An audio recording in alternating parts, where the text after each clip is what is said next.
नमस्कार दोस्तों, मेरा नाम है अंशुमन नायक और आप सभी का बहुत बहुत स्वागत है इंडियन डिफेंस न्यूज के डिफेंस टॉक सीरीज में,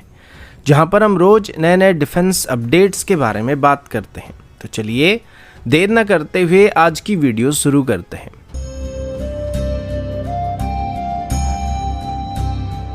आज की पहली अपडेट जगुआर एयरक्राफ्ट की तरफ से है। इन फाइटर जेट को मेनली इंडियन एयरफोर्स की तरफ से एक बॉम्बर या डीप स्ट्राइक एयरक्राफ्ट की तरह इस्तेमाल किया जाता है। अभी तक इसमें अलग अलग तरह की गाइडेड और अनगाइडेड बॉम्ब स्क्वाड मिसाइल्स को इंटीग्रेट किया गया था, जिनकी रेंज 50 से 100 किलोमीटर तक होने वाली थी। इसके अलावा इसमें हार्पून और सी ईगल जैसे एंटीसेप मिसाइल और रुद्रम 1 जैसे एंटी रेडिएशन मिसाइल को भी इंटीग्रेट करने की बात की गई थी, जो कि इसकी air to surface strike capability को काफी बेहतर कर सकता है। लेकिन अभी इंडियन एयरफोर्स की तरफ से जगुआर में एक ऐसा वेपन को इंटीग्रेट करने का फैसला किया गया है जो कि इनकी स्टैंड अप स्ट्राइक कैपेबिलिटी को कई गुना बेहतर कर सकता है।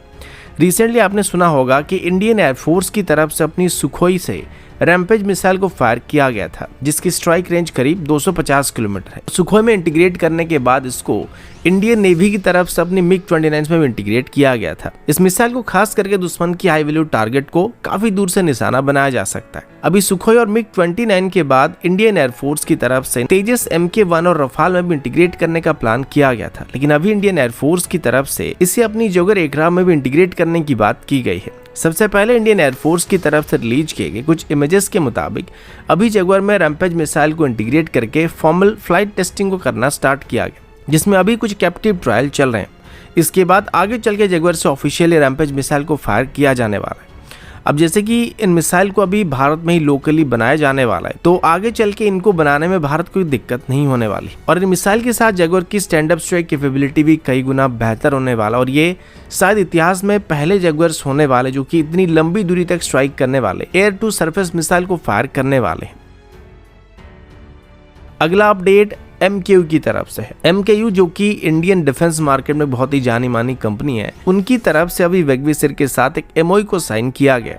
अब वेगविसिर एक ऐसी कंपनी है जो कि खास करके सिचुएशनल अवेयरनेस को बेहतर करने वाले सिस्टम को डेवलप करती है, जिसे खास करके हम आर्मर्ड व्हीकल में इस्तेमाल कर सकते हैं। अब इसके चलते MKU और वेगविसिर की तरफ से अपनी mixed reality situational awareness system या MRSAS सिस्टम को अभी इंडियन आर्मी को ऑफर करने की बात की गई है, जिसे इंडियन आर्मी की सभी आर्मर्ड व्हीकल में इस्तेमाल करने के लिए ऑफर किया जा रहा है। अब MRSAS सिस्टम की बात करें तो इसमें मल्टीपल सेंसर्स मौजूद होते हैं जो कि आर्मर्ड व्हीकल के अलग अलग लोकेशन में इंस्टॉल होते हैं, जो कि एक कंबाइंड सिस्टम होता है और ये एक साथ मिलकर काम करते हैं और ये एक साथ मिलकर किसी भी आर्मर्ड व्हीकल को पूरे 360 डिग्री का लाइव व्यू को वहां पे दिखा सकते हैं। अब आर्मर्ड व्हीकल का मेन प्रॉब्लम ये होता है कि इनमें भले ही काफी आर्मर मौजूद होता है, लेकिन इसमें जो क्रू मौजूद होते हैं उनकी विजिबिलिटी काफी कम होता है, जिस वजह से उनकी सिचुएशनल अवेयरनेस काफी कम रहता है और बिना इन्फेंट्री सपोर्ट के दुश्मन इन पर घात लगाकर हमला कर सकते हैं। लेकिन अभी ये जो MRSAS सिस्टम को MKU की तरफ से आर्मी को ऑफर करने का प्लान बनाया जा रहा है, इसकी मदद से क्रू मेंबर को 360 डिग्री का लाइव व्यू मिलने के साथ साथ जो जरूरी इन्फॉर्मेशन होगा वो सभी क्रू मेंबर की हेलमेट माउंटेड साइड में फिट होने वाला है,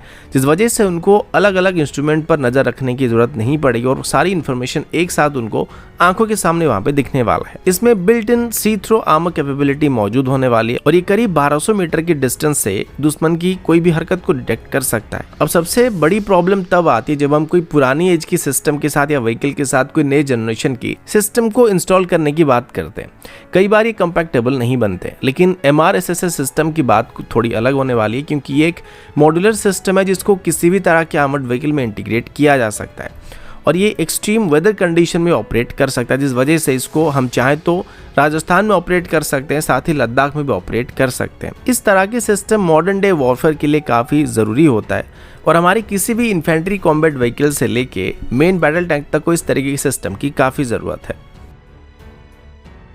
अगला अपडेट स्मार्ट टॉर्पीडो की तरफ से है। इसी महीने की 1 तारीख को यानी कि 1 मई 2024 को DRDO की तरफ से अपनी स्मार्ट टॉर्पीडो को टेस्ट किया गया था, जो कि एक टॉर्पीडो और एक मिसाइल का कॉम्बिनेशन था, जो कि किसी भी एग्जिस्टिंग मिसाइल और टॉर्पीडो के मुकाबले कई गुना ज़्यादा खतरनाक है, क्योंकि इसकी रेंज एक नॉर्मल टॉर्पीडो के मुकाबले कई गुना ज़्यादा होता है। वैसे अभी DRDO की तरफ से स्मार्ट टॉर्पीडो को टेस्ट किया गया था। इसका रेंज पहले बताया गया एस्टिमेटेड रेंज से भी थोड़ा ज़्यादा होने की बात किया जा रहा है, पहले बताया गया था कि जो स्मार्ट टॉर्पेडो होगा उसका रेंज करीब 650 किलोमीटर तक होगा, लेकिन अभी डीआरडीओ की तरफ से रिसेंट टेस्ट को किया गया था, उसके बाद पता चला कि अभी जो रिसेंट टेस्ट किया गया था उसमें डीआरडीओ की तरफ से स्मार्ट टॉर्पेडो के एक एनहांस्ड वेरिएंट को टेस्ट किया गया, जिसमें पहले बनाए गए प्रोटोटाइप्स के मुकाबले कई चेंजेस किए गए थे, जिसकी वजह से इसका रेंज काफी हद तक इंक्रीज होने की बात की गई है। अभी तक ऑफिशियली डीआरडीओ की तरफ से इसकी एक्चुअल रेंज को बताया नहीं जा रहा है, लेकिन इसको टेस्ट करने के लिए जो वार्निंग इशू किया गया था, अगर उसको देखा जाए तो ये पता चलता है कि इस वार्निंग को करीब 985 किलोमीटर के एरिया के ऊपर इशू किया गया था, जिससे साफ होता है कि इस मिसाइल की रेंज 650 किलोमीटर नहीं बल्कि उससे काफी ज्यादा होने वाली है। और अलग अलग तरह के डिफेंस एक्सपर्ट्स के एस्टिमेशन के मुताबिक इसकी रेंज 850 किलोमीटर से लेके 900 किलोमीटर से भी ज्यादा होने की उम्मीद किया जा रहा है, जो कि नेवी के लिए आगे चल के गेम चेंजर साबित हो सकता है। तो दोस्तों अभी के लिए इतना ही, मिलता हूँ आपसे अगले वीडियो में, तब तक के लिए जय हिंद, वंदे मातरम।